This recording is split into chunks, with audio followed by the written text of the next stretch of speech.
Hi friends, అందరికీ నమస్కారం. ఇప్పుడే అందిన వార్త. Big shock. 10 మంది అధికారులను సస్పెండ్ చేసిన కలెక్టర్. అసలు ఏం జరిగిందన్న పూర్తి వివరాలు తెలుసుకునే ముందు వీడియోనైతే పూర్తిగా చూడండి. అలాగే సబ్స్క్రైబ్ చేసుకోవడం మర్చిపోకండి. సూర్యాపేట జిల్లా అధికారులకు కలెక్టర్ బిగ్ షాక్ ఇచ్చారు. అధికారుల పనితీరును తెలుసుకునేందుకు కలెక్టర్ తేజస్ నందలాల్ పవార్ ఆయన గురువారం మునగాల తహసీల్దార్ కార్యాలయాన్ని అకస్మాత్తుగా అయితే తనిఖీలు చేశారు.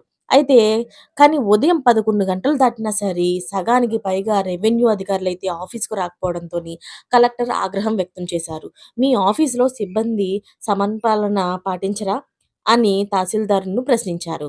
అయితే వెంటనే విధులకు గైహాజరు అయిన డిప్యూటీ తహసీల్దారు, అలాగే ఎంపీఎస్‌ఓ, జూనియర్ అసిస్టెంట్, రికార్డ్ అసిస్టెంట్‌తో సహా మరికొందరు మందిని సిబ్బందినైతే సస్పెండ్ చేయాలని కలెక్టర్ ఆదేశించారు. అలాగే కార్యాలయం సిబ్బంది గైర్హాజరుపైన విచారణ ఇవ్వాలని తహసీల్దార్‌ను కోరారు. కార్యాలయాన్ని తనిఖీ చేసిన కలెక్టర్ తేజస్ నందలాల్ పవార్ సిబ్బంది హాజరు రిజిస్టర్‌ను స్వాధీనం చేసుకున్నారు.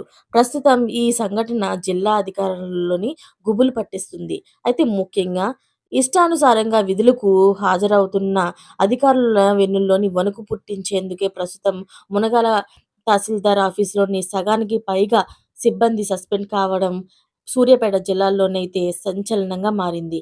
మరోవైపు కలెక్టర్ చర్యలపైన జిల్లా ప్రజలైతే ప్రశంసలు కురిపిస్తున్నారు. మరి అయితే ఈ కలెక్టర్ పనితీరు ఎలా ఉంది అనేది మీరు కామెంట్ రూపంలో అయితే తెలియజేసేయండి. Thanks for watching friends.